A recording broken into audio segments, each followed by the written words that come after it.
Bismillahir Rahmanir Rahim. Alhamdulillah wassalatu wassalamu ala Sayyidina Muhammad wa ala alihi wa sahbihi wa sallim. Allahumma yazukna husna niyyah. I ask Allah to grant us the correct intentions. So we left off, um, we were talking, we started the chapter of apostasy, and we mentioned the case about Imam Nawawi, rahimahullah, saying that apostasy is the most abhorrent type of kufr.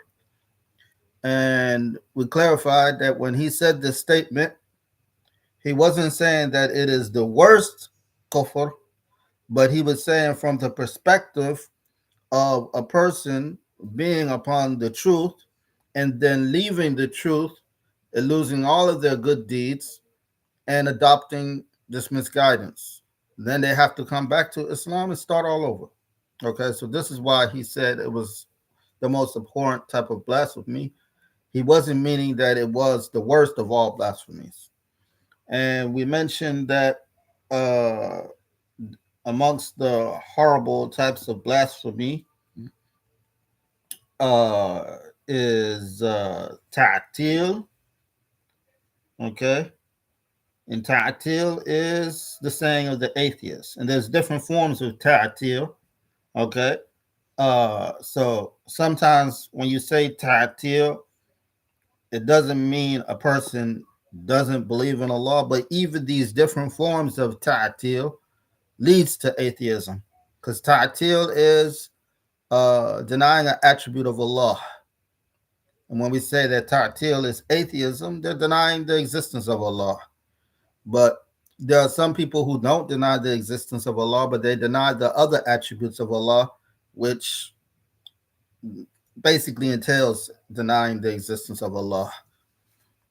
Okay, so that's how come even if they don't uh, fit the definitive definition of atheism, what they do deny leads to atheism. Uh, and we mentioned yani the saying of the Ahl Wahda and the people of Hulul, the people of Hulul who believe that Allah dwells in His creations, and we warned about the Yashrutiyya, which is a false group who believed in this Hulul, so they believe that Allah dwells within us. Okay, uh, and they claim to be from the Shadhaliya, and they're a deviant faction that claim to be from the Shadhaliya. And the Shadhaliya were a group of Sufis, and these Sufis are true Muslims. Okay. Anyway, now we got to the part where we say the author, may Allah have mercy on him, said, in this day and age, it has become common to speak carelessly to the extent that some people utter words which take them out of Islam without them even deeming such words sinful, let alone deeming them kufr. This confirms the truthfulness of the Prophet's saying. That means a person may utter an expression that he perceives harmless. However, it results in him falling the depth of 70 years into hellfire. This falling distance of 70 years leads to the bottom of hellfire, which is exclusive to those who are kuffar.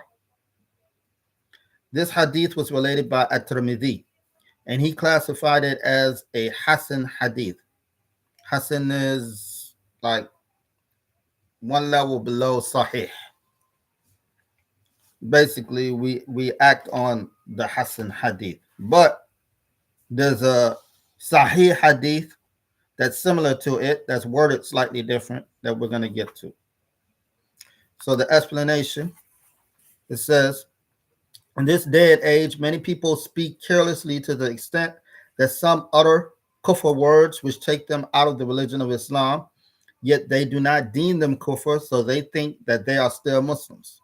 Okay, yani you have people they will curse Allah Azza wa Jal, and then they'll say, "Come on, let's pray." Yani you need to take shahada. You just cursed Allah. You can't do this. Uh, it says this confirms the truthfulness of the Prophet's saying, which means a person may utter an expression that he does not perceive as harmless nor as sin. However, it results in him falling into the bottom of hellfire, which is exclusive to the blasphemous, because the Muslim sinners do not reach the bottom of hellfire, which is the falling distance of 70 years. Okay, so this falling distance of 70 years, we know from another hadith that this is the length of the falling in hellfire. Because in this other hadith, it was related that one time the Prophet ﷺ was sitting with his companions, and all of them heard this loud, like crashing sound. And he asked them, do they know what that was? And they say, Allah and his messenger knows best. So it's like, yani, imagine you're just sitting, there in Medina. Okay. So they're sitting in Medina or on the outskirts of Medina, possibly, right? Which would be like the desert. And all of a sudden you hear like what sound like an explosion. This 1400 years ago, people didn't have explosions. So they heard this loud crashing sound. And the Prophet ﷺ asked them, do you know what that was? And they say, Allah and his messenger knows best. This is the way that the companions used to uh, respond to the Prophet ﷺ when he asked them questions. They referred the knowledge to him out of respect and knowing that Allah revealed to him the truthful matters of things. So he sallallahu alaihi wasallam said uh, that it was like a boulder that was cast to the bottom of hellfire, and it was thrown 70 years ago, and it just reached the bottom of hellfire. So Allah made this is a what you call it, like a miracle. This is a miracle. Allah made the companions of the Prophet ﷺ hear this. Okay, unveiled this for them so that they would hear this, and they all heard this. And the Prophet explained to them what they heard. Something from the unseen is unveiled for the believers in different cases, and this is one of them. So says the author, may Allah have mercy on him, said Al-Bukhari and Muslim related a hadith with a similar meaning. The explanation: this hadith is what means a person may utter an expression that he does not take heed of his consequence, by which he falls into hellfire, a death which is farther than what is between the east and the west. This hadith was related by Al-Bukhari and Muslim. The hadith of At-Tirmidhi explains this hadith. So this is the other wording. Okay. So it says a depth that is further than what's between the east and the west. So as if you put the furthest extent of the east and the furthest extent of the west, that the depth is further than that.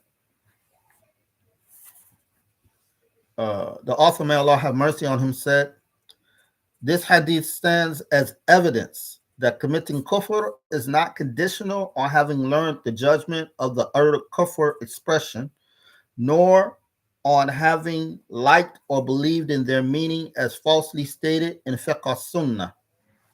Okay, so there's a book called fiqh sunnah. You ever seen this? No. Okay, good. But in many of the masajids in America, they have this book. Like uh, many Islamic centers, yani, they have this book because they have it translated. It's translated in English. I've seen it. Um, so this book is by a man named what's his name? I say it. Say it.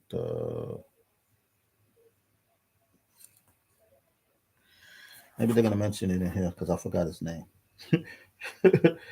Oh, Sayyid Sabit. Yeah, Sayyid Sabit. So he wrote this book. It's supposed to be like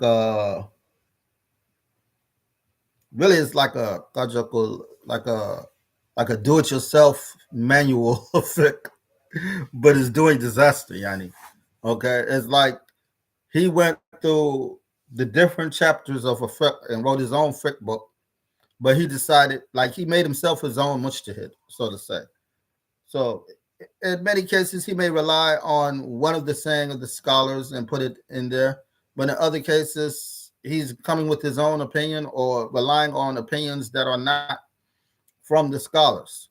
Okay, so like even this statement of his, he wasn't even the original person to come with it. The original person that we know of to come with it was a man named Shokani.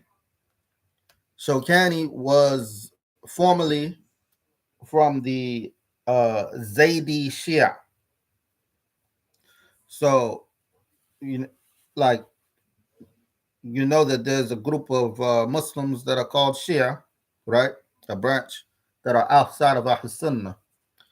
Okay, so Shias they have different branches amongst themselves. So amongst them is the Zaydi Shia, and they reside. The biggest population is in Yemen. Okay, uh, so this man, he was from this group originally, but he went against this group and he started doing his own reading and he decided he was a mujtahidi man. And so he wrote a lot of books. Well, I don't know if he wrote a lot of books, but he wrote books. And he became popular. And Wahhabis and the like, they take from him. Okay. So this man, he came with this judgment, and this judgment is against what the ulama said. Okay. No one said that uh, if you utter a statement of kufr, you have to intend to leave Islam, or you have to intend to adopt another religion than Islam. Okay, so here let me finish read. It says, as falsely stated in the book Fiqh Sunnah. Likewise, not being angry. Likewise, not being angry is not a condition for one to fall into kufr, as An-Nawawi indicated. So Imam An-Nawawi, he indicated that even if you're angry and you say a statement of blasphemy, you're accountable for it. Okay? So he said, if a man was angry with his child or young slave and he hit him severely, then another man said to him, are you not a Muslim? And to that his deliberate answer was no, he becomes a kafir. So this person, he's angry and someone sees him basically abusing someone else out of his anger. And they say, aren't you Muslim? Like don't do that. Aren't you Muslim? And he's like, no, I'm not a Muslim. He says it like this, like, and he knows what he's saying. He's not like out of his mind. This person committed kufr by doing that. It says this was also mentioned by other than the Nawawi, such as Hanafiya and other scholars. So Nawawi, he's one of our imams, the Shafi'i imams. Also, Hanafi imams and other scholars have mentioned this case. It says the explanation. This means that the person might leave out Islam, meaning apostatize without intending to do so and without wanting to convert to another religion, as is the case of many Sufi claimers who fall into blasphemy. This means that the person who utters what is explicit kufr is judged as a kafir, whether he knew that the statement he said is kufr or not.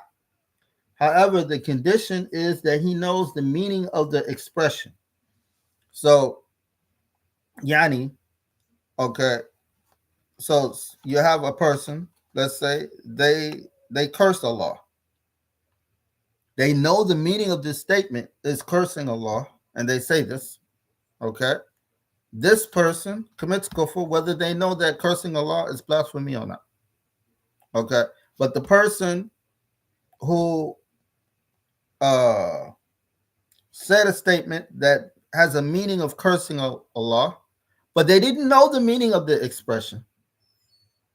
So example, like let's say you meet someone, they're Hispanic and they're just learning English.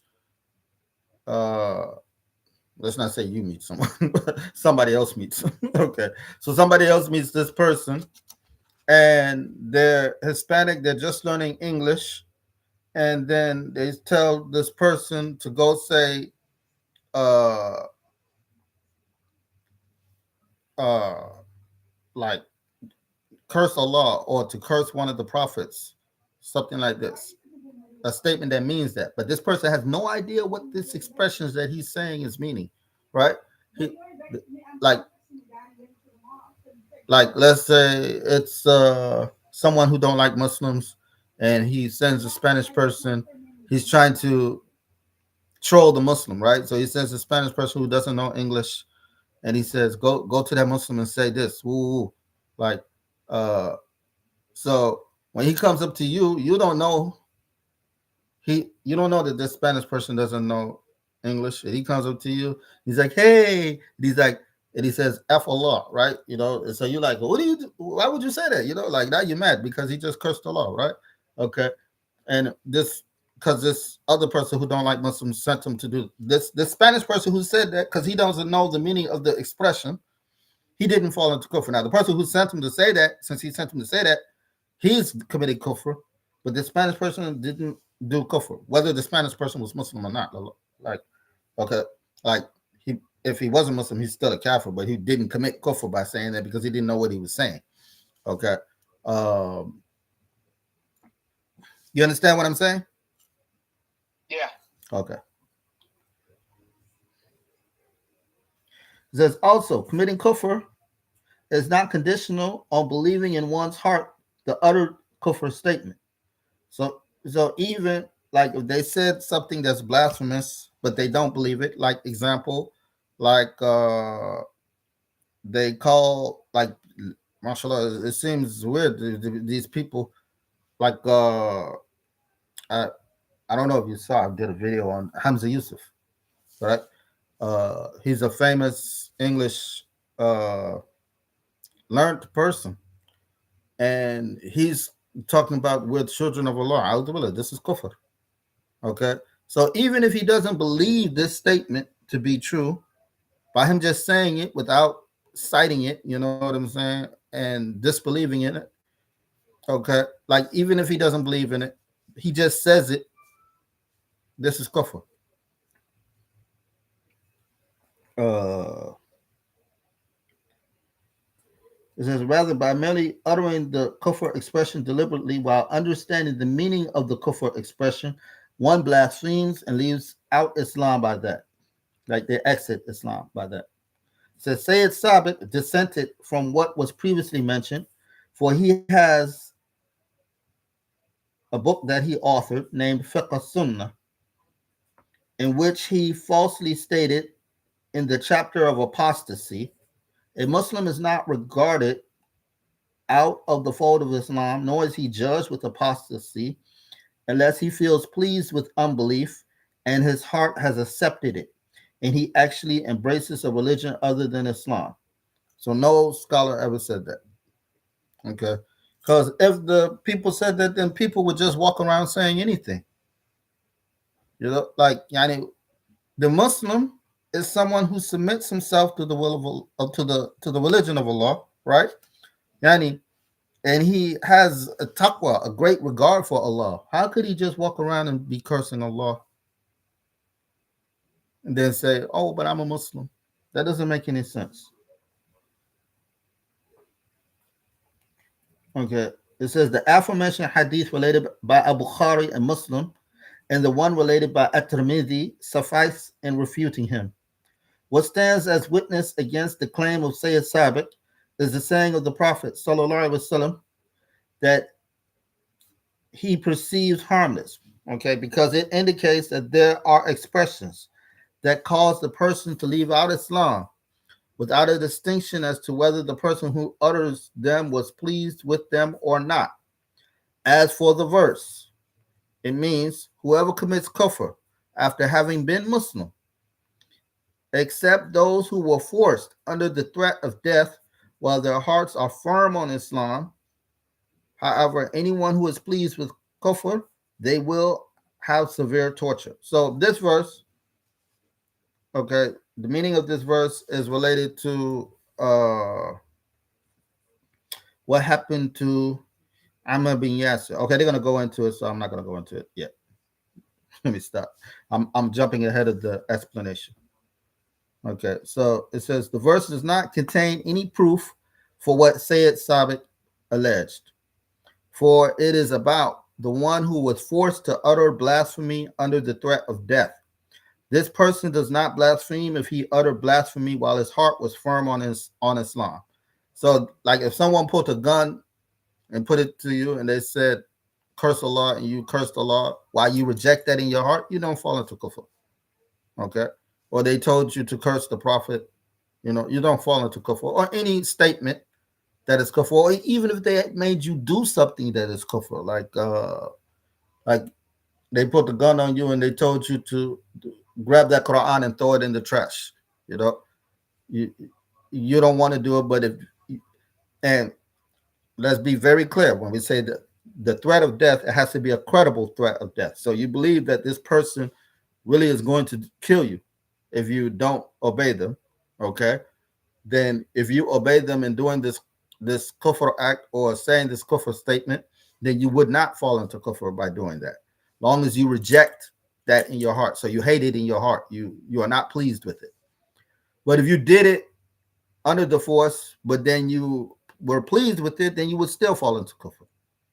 Okay.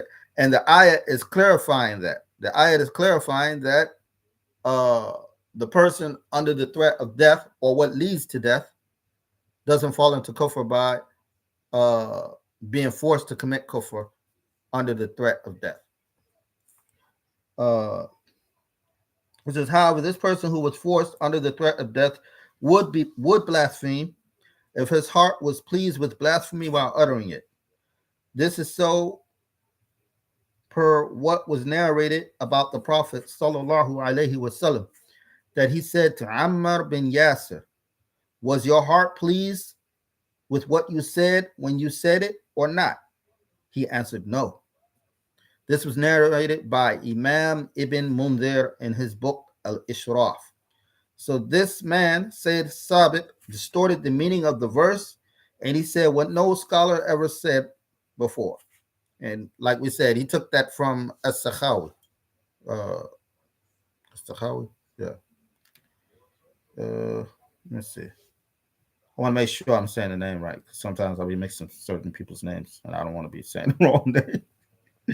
So let me check that real quick because I'm not feeling certain. Uh, I have a quick way to check it. Uh,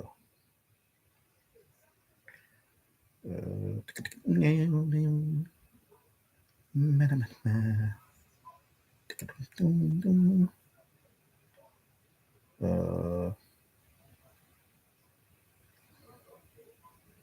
I believe it's in something there. Uh, yeah, that's what I really think it's at.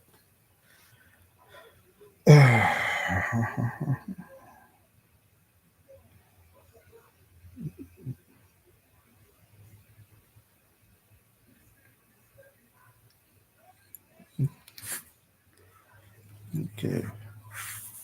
Well, it's a whole lot harder to see on the phone right now. Let me see. Uh,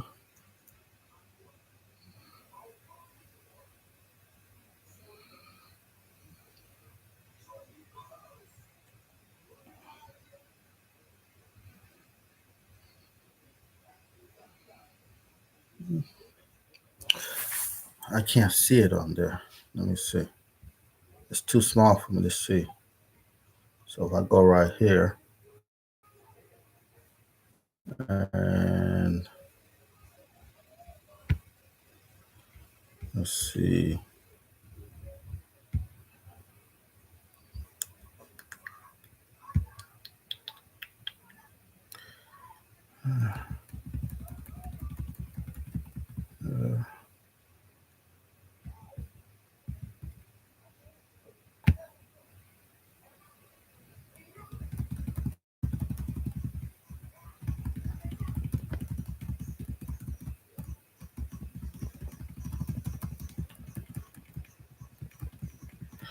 Where we at? Where we at?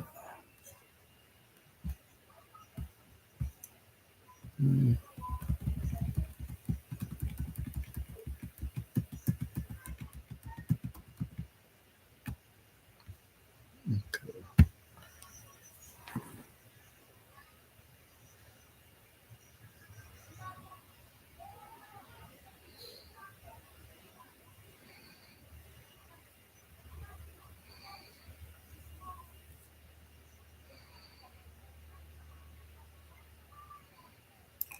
Ashokhani. I said Ashokhani. I wasn't paying attention. Oh, that's so great. Okay, but Not the to the names at least. huh? Not to names at least. It sounds a bit familiar, so maybe. Okay, so the name of the Shia person who originally said that, and this Shia person, he claimed to be Ahl Sunnah, but he claimed to be an absolute mujtahid. So, yani, but he was deviant, and he had other stuff that he said that's wrong. And the Wahhabis speak highly of him. They quote from him like he was a great scholar. Anyway, let me go back to where I was at. Okay, so says the author, may Allah have mercy on him, said, apostasy is of three types as categorized by An-Nawawi and others among the Shafi'iyya, Hanafiya, and others. These three kinds is beliefs, actions, and sayings. Each type of apostasy is divided into many subdivisions. The explanation. Apostasy is what interrupts one's Islam, and it may occur by sayings, or by actions, or by beliefs, as was stated by the Shafi'iyya, Hanafiya, Malikiya, and the Hanabila, and others. Okay. So usually we mention the four schools because these are the four living schools. But understand this was said even by the schools that are no longer with us because there were other scholars who had established schools of Ahl Sunnah that just didn't remain, like Imam al Awza'i. He says their evidence for this categorization is derived from the Quran, such as the verse. hmm,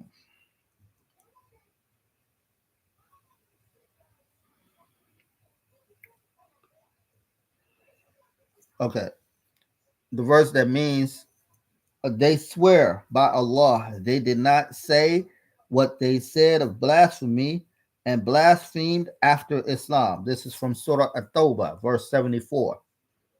Okay, it says from this verse it is understood that there is blasphemy committed by the sayings.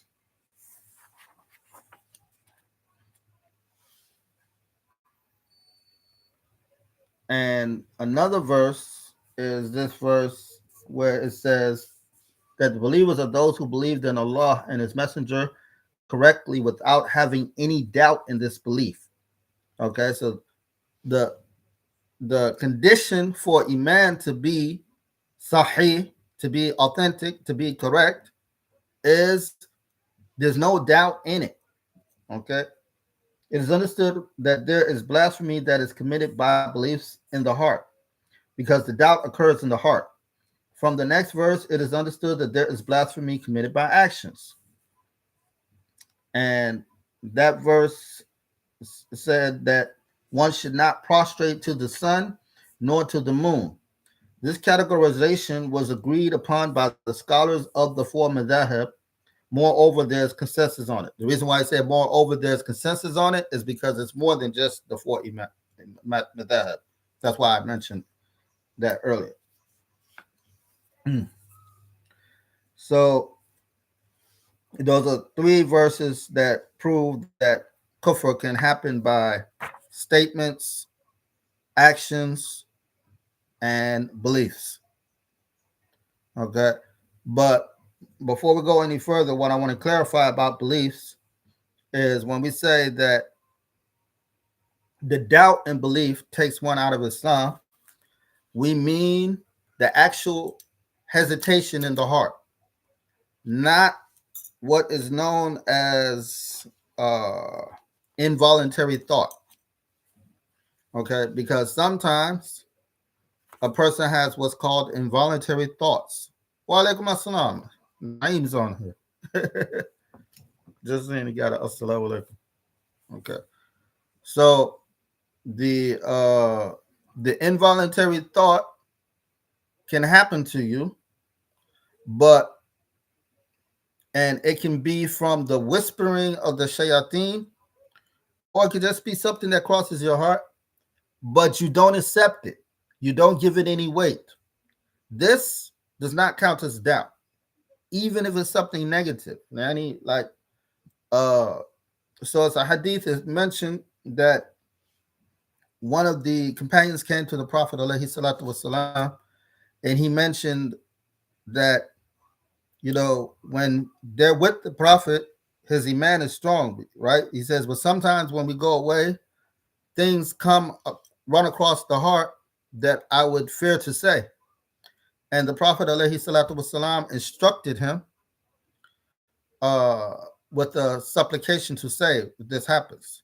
So if you have yourself where you have the whispering of the shayateen, okay, so they come to you and yani like they would ask you, like in the hadith it says sometimes uh the shaitan comes to a person and they will ask you, like, and it's like it just feels like your thoughts is happening. Okay, so like you start thinking about the origins of different things, right? Like, where's this from? Where's that from? Like, yani, this monkey came from that monkey, like whatever. The cat came from this cat, whatever.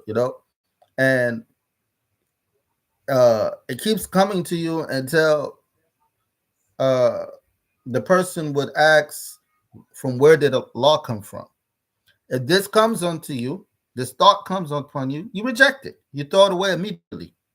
Don't react to it, i.e., when we say don't react to it, we mean like don't like one, don't give it consideration, and don't start like mm, acting disturbed or fearful or anything like this, because this is the shayateen. The shayateen are real, right?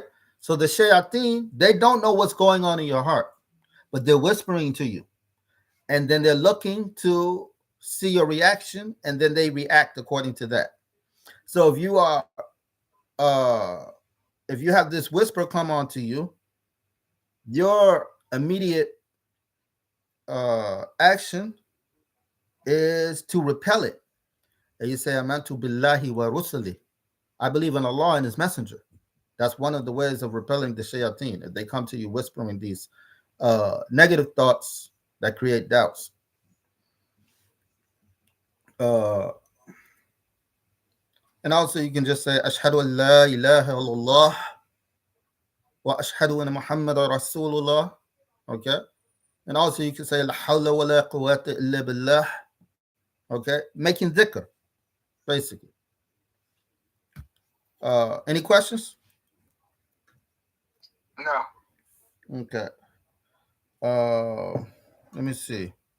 So we went over 30 minutes. The last class we actually went an hour. Um, but I'm gonna stop here, inshallah, because you do got school tomorrow. So wait, do you got school tomorrow? I think. Okay. You don't know. I assume. I don't know anything. Okay. All right. All right. Okay, so yeah, we'll stop right here, inshallah ta'ala. Let's close out. La ilaha illallah. La ilaha illallah. La ilaha illallah. اللهم صل على سيدنا محمد وعلى أهله وصحبه وسلم. اللهم صل على سيدنا محمد وعلى أهله وصحبه وسلم. اللهم صل على سيدنا محمد وعلى أهله وصحبه وسلم. رب اغفر لي للمؤمنين والمؤمنات. رب اغفر لي للمؤمنين والمؤمنات. رب اغفر لي للمؤمنين والمؤمنات.